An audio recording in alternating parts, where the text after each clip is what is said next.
There's a movie starring Jon Voight called September Dawn. It tells the story of a wagon train back in 1857 traveling from Arkansas to California, and that was massacred while traveling through Utah. It was known as the Mountain Meadows Massacre. Now we're now traveling south on Highway 7, about 4 miles south of Harrison, Arkansas. And we're looking for a sign that says Caravan Springs. Back in May of 1857, a group of families made up of men, women, and children met here on this location for several days to try and form a wagon train to make the 6-month journey to California. The caravan would meet other Northwest Arkansas wagons to form what would be known as the Baker-Fincher wagon train. The caravan would be one of the wealthiest wagon trains to travel west at that time, and it would consist of 40 wagons and over 1,000 head of livestock, plus valuable goods and money. After more than 3 months on the trail, in the early part of August, the train reached Salt Lake, Utah. There they had planned to rest and restock and recuperate, as other trains had done in the past. Unknown to the Baker-Fincher party, several things had happened since the wagon train left Arkansas.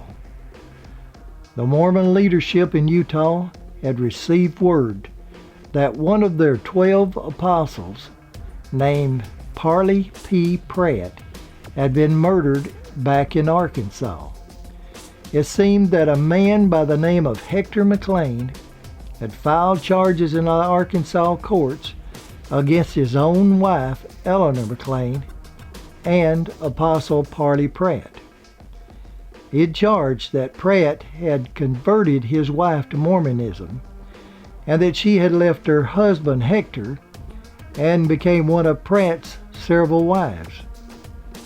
However, when Eleanor Ann Pratt testified that she had been abused by her husband Hector, the court dropped all charges against both Helen and Pratt. And in the meantime, Hector had stirred up a mob against the Mormon apostle.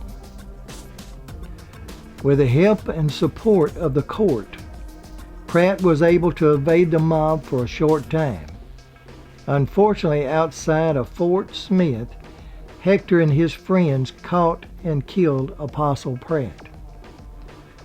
The Baker-Fincher train was not aware of Pratt's death and had no idea how angry the Mormon church leader Brigham Young and others were towards anyone from Arkansas for killing one of their apostles. At the same time, the U.S. government was sending troops toward Utah, believing that the Mormon leadership was in rebellion against the government. The wagon train was unaware that the Mormons were actually preparing for war and had given orders that no supplies or aid was to be given to the wagon train. Knowing that they were unwelcome, the train continued along a southern route through Utah. After traveling some 275 miles south of Salt Lake and some 35 miles southwest of Cedar City, the closest town, the party stopped in a peaceful valley with plenty of springs and lots of grass for the cattle to graze. It was called Mountain Meadows. Feeling safe and knowing a hard trail lay ahead, it was a good place to rest and recuperate. After a few peaceful days at Mountain Meadows, a sudden and vicious attack occurred, killing and wounded several members of the train before they could realize what was taking place. They scrambled to take up the fences and to circle the wagons. Within the next few days of fighting off Paiute Indian attacks, they began to realize the Mormons were fighting with the Indians against the train. A day or two later, the Arkansas defenders were surprised to find that the Indians were reluctant to fight and was pulling out.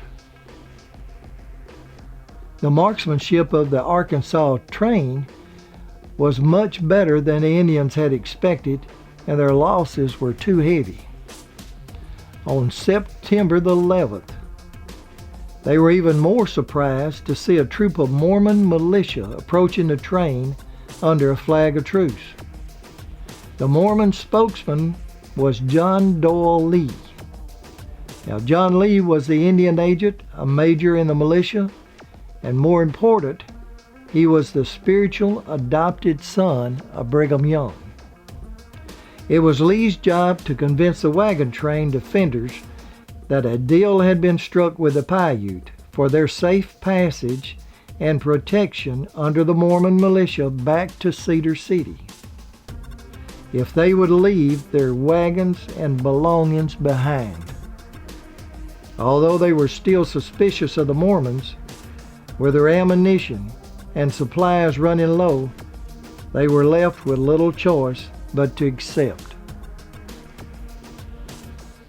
The wounded and sick were placed in wagons. The women and children also in wagons.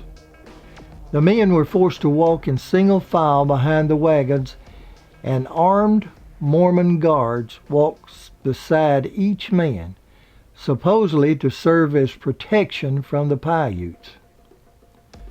After traveling close to a mile from where they had left their wagons, a command was given by a Mormon leader to the militia for Mormons to do their duty. This was a prearranged signal from each militia member to shoot and kill the person walking beside them. Some were assigned to kill the wounded and others to kill the women and children. In less than 1/2 hour, 120 men, women, and kids were massacred. 17 small children were spared. They were deemed to be too young to remember or realize what was taking place. All these children were placed in Mormon homes. Whether it's true or not, it was reported that they were actually auctioned off to these Mormon families. We do know, however, that the victims were stripped of their clothing and belongings and buried in shallow graves. The livestock and wagons were divided between Mormon families, mostly the church leaders.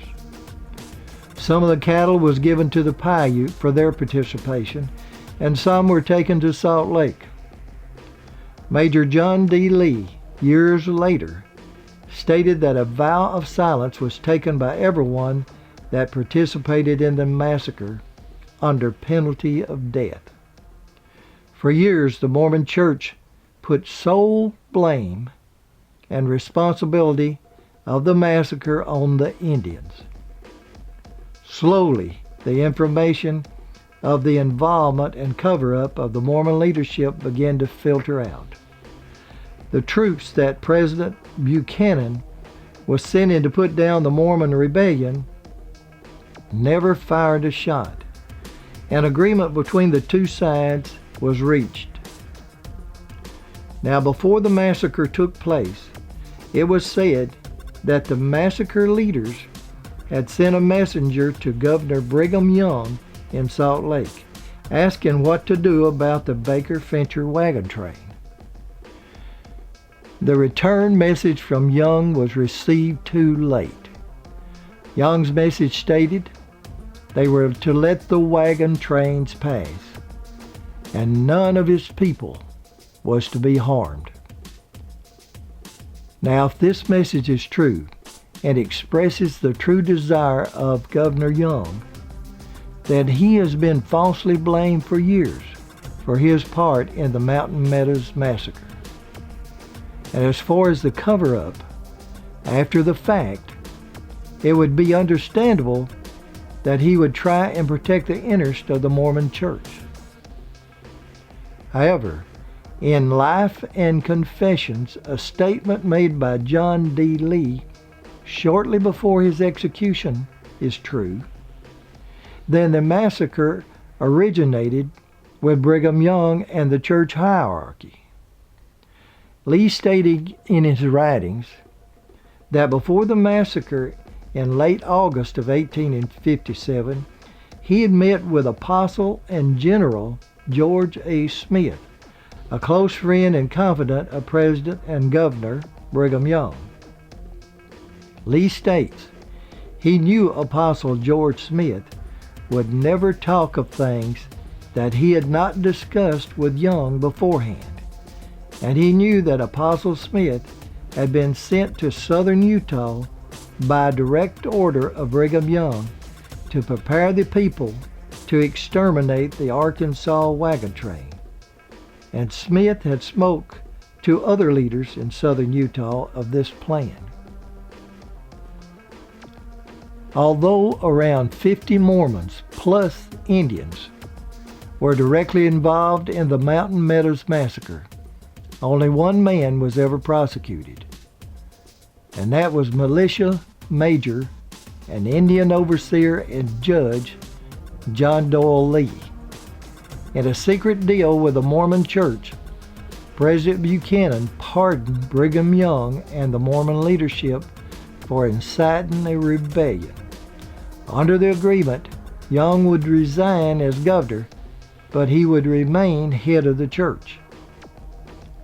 It's believed that the church decided it was better to sacrifice one man instead of them all in order to appease the outcry about the massacre. John Lee was arrested in 1874, some 17 years after Mountain Meadows. In the bargain with prosecutors, Lee was found guilty and all others were found not guilty. Now here is Lee on the day of his execution by firing squad, sitting on his coffin at the location of the massacre at Mountain Meadows, waiting to be executed. Remember, this was a man that was the spiritual adopted son, a man that would do almost anything asked of him by his leader, even murder. He had been promised special status with heaven for his participation in carrying out the Mountain Meadows massacre. For years after the Mountain Meadows, Lee had remained loyal to President Young, maintaining that Young had no prior knowledge of the massacre.